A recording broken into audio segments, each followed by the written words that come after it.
Les amis, bonjour, j'espère que vous allez bien. On se retrouve dans mon humble demeure pour le nouvel épisode du projet Trelka, la rénovation de ma 4L de 67. Et regardez ce qu'il y a devant moi. Hop, hop, hop. Mais je vais pas trop t'en montrer quand même, c'est la finalité de cette vidéo. Je te balance le générique tout de suite.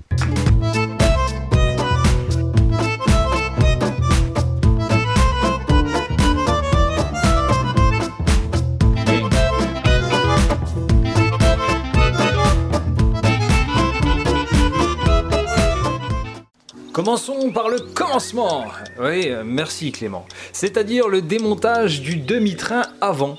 Alors on a eu notre lot de surprise, entre les vis grippées et les pièces totalement rouillées. Et oui, ça fait quand même 50 ans maintenant. Ça n'a pas été un démontage très simple, mais nous y sommes arrivés. Je vous laisse regarder tout ça.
Personne dans l'assemblée avec une cabine de sablage à me prêter?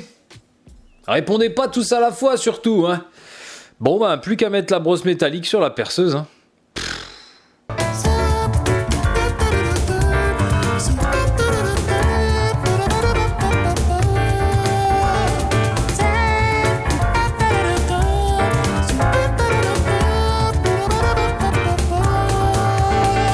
Chiant, c'était trop chiant, c'était trop chiant.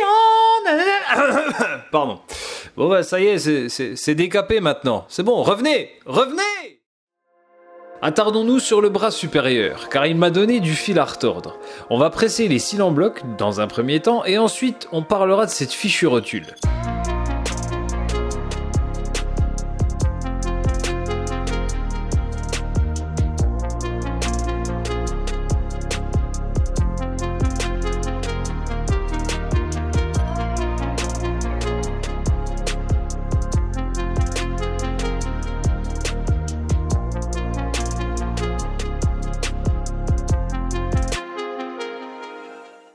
Concernant mes bras supérieurs, il a fallu que j'adapte un petit peu. Alors ici, vous avez la version refaite par mes soins. Alors au niveau des cils en bloc à l'arrière, sachez que c'est commun à tous les modèles, vous n'aurez pas de problème. Par contre, moi comme j'ai un modèle R1120 de 67, donc les premières générations, c'est pas trop évident. Au niveau des pièces, c'est un peu compliqué, notamment au niveau de ces rotules supérieures de train avant. Alors, en fait, il faut un petit peu adapter. Si vous regardez bien, la différence entre les deux là, c'est qu'ici, sur le bras tout pourri d'origine, qui n'est pas encore traité et anti-rouillé, en fait, vous avez une tôle ici qui est pointée en plus sur le bras, et ce qui fait que la rotule des générations plus récentes, donc en fait dans les années, c'est à partir de 69 ou 68 jusqu'à la fin de production, c'est ces rotules là qui sont utilisées. En fait moi là je peux pas l'insérer dans mon bras, vous voyez, ici ça ne passe pas.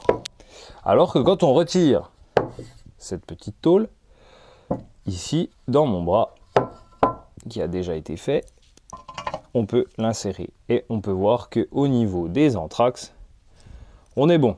Donc voilà, il n'y a pas à modifier au niveau des perçages. Et ensuite, la rotule est livrée avec cette petite rondelle. On vient la mettre derrière pour prendre le bras en sandwich quand on vient fixer la rotule. Donc voilà, c'est la petite modif. Alors j'avais un peu peur parce qu'en fait, j'avais posé la question sur les différents groupes Facebook et il s'est avéré qu'il y a des gens qui me disaient tu trouveras jamais, c'est mort, c'est spécifique, c'est une galère. Donc essaye d'acheter des bras d'occasion en bon état avec une bonne rotule, sinon... et donc j'avais regardé et ça se vendait en Espagne, sauf que c'était 60 € le bras je crois, ou même plus, ce qui faisait quand même, avec la livraison, presque 150 € pour 2 bras supérieurs. Donc je me suis dit, ah ouais quand même. Et sinon il y en avait d'autres qui me disaient mais t'en fais pas, il y a juste un pauvre truc à modifier et puis tu achètes une rotule comme tous les modèles et ça passe. Et il s'avère, je pense que la deuxième solution est viable. Alors on verra quand même quand tout sera monté, je laisse quand même une petite réserve là-dessus. Mais normalement ça va bien se passer. Comme vous l'avez vu sur l'un des bras supérieurs, j'ai mis en guise de primaire du Rustelsip, mais nous allons pas perdre trop de temps là-dessus, hein. C'est toujours le même principe. On va tout de suite passer à l'étape du pétard et de la peinture anti-rouille noir mat. Hé hé.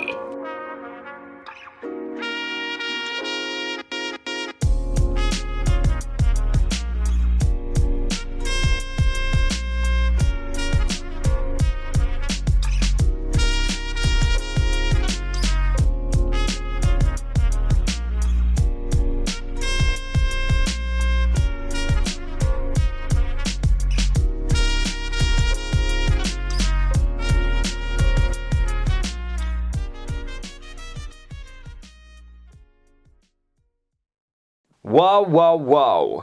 Magnifique! On en a fini avec la peinture sur le train avant, mais il va nous manquer quelques petites choses pour le remontage. Ah bah non en fait!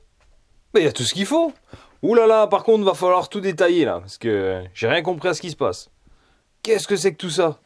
Ah bah là on a les roulements pour les moyeux, là on a tout ce qui est pour les freins, les flexibles, la biellette de direction, les garnitures.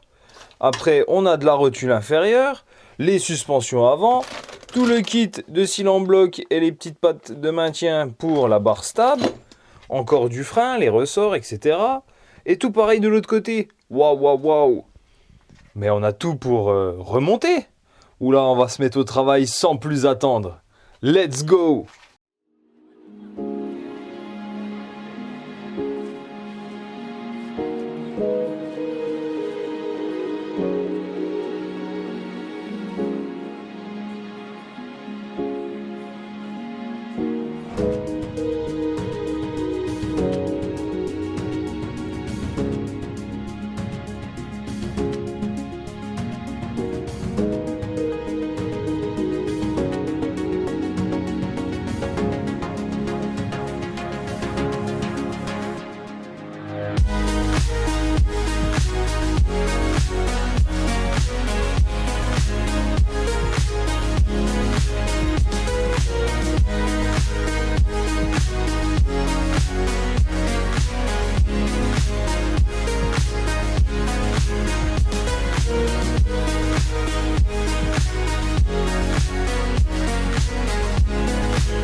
Après tout ce travail, on se retrouve ensemble pour finaliser cette vidéo. Voilà, mes deux demi-trains à peu près finis. Alors pourquoi je dis à peu près? Déjà premièrement parce qu'il me manque une rotule de bras supérieur. Tout simplement parce que j'avais des doutes, vous l'avez vu dans la vidéo, j'avais des doutes sur l'assemblage des rotules pour les modèles de 69 et après, vu que mon modèle est de 67. Mais finalement, ça se fait plutôt bien en enlevant la petite tôle, comme vous l'avez vu. Mais je vais pas refaire une commande de pièces juste pour une rotule, c'est un peu bête. Donc j'attends de remettre en état une autre partie du véhicule, notamment le train arrière dans le prochain épisode, pour, lorsque je ferai ma commande, commander une rotule de bras supérieur en même temps. Vous ne retrouverez pas non plus le système de freinage remonté, vous avez les garnitures ici. Tout simplement parce que je vous ferai un épisode sur le freinage complet, sur la remise en état et le montage du système de freinage sur l'ensemble de la voiture, sur les 4 tambours. Je vous le rappelle parce que j'ai 4 tambours, moi, sur mon modèle première génération. Et aussi, je n'ai pas monté sur roulement et sur son porte-moyeu le moyeu qu'on retrouve ici. Tout simplement parce qu'il n'y a pas d'urgence et parce que j'ai 2-3 questions et 2-3 problématiques sur mes cardans. Je suis pas trop sûr encore. Vu que j'ai 2 types de cardans, ils n'ont pas du tout la même tronche du côté entre les deux côtés. Et je préfère rester comme ça et puis valider vraiment le montage entre guillemets comme ça avec la pièce à dispo ici pour prendre les diamètres, etc. plutôt que de le monter et puis de galérer. Mais de toute façon, pour remettre le châssis sur ses roues, je n'aurai pas le choix que de presser mes roulements et de les mettre sur le porte-moyeu. Ça paraît évident, mais je vous le dis quand même. Au niveau des barres de torsion aussi, j'ai remis en état les pièces. Elles sont juste dans l'angle là-bas, je ne vais pas vous le montrer, mais voilà, c'est fait aussi, il n'y a pas de souci. Donc on est quand même vraiment pas mal au niveau du train avant. Et ça, c'est cool. Voilà les amis, j'espère que cette vidéo vous a plu.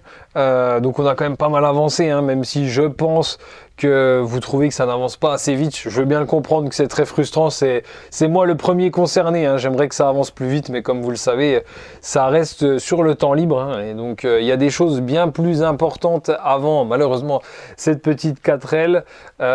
Mais dans tous les cas, ça avance quand même. Et ça avance, je trouve, proprement. C'est-à-dire que c'est fait... je le pense en tout cas, dans plus ou moins dans les règles. Bien sûr qu'on n'est pas des professionnels, mais c'est quand même fait proprement. Donc je préfère prendre mon temps, mais avoir un projet au final et au global qui tient la route, quelque chose qui tient la route, plutôt qu'un projet qu'on va torcher parce que il faut faire du rendement sur YouTube et puis il faut faire des vidéos toutes les semaines et tout, mais qui au final on y revient 2 ans après parce que ça a été fait n'importe comment. C'est mon avis.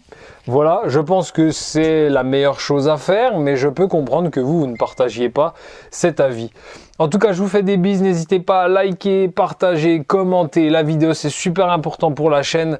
Et puis, à retrouver aussi les autres vidéos. Projet de l'Aeron Turbo Swap, des vidéos de 106 parce qu'on aime la 106 aussi sur cette chaîne, je pense que je vous l'apprends pas, et puis les présentations de voitures. Allez donner de la force à cette chaîne parce que je pense qu'elle vous le rend bien. À très vite pour d'autres vidéos et d'autres projets. Ciao ciao.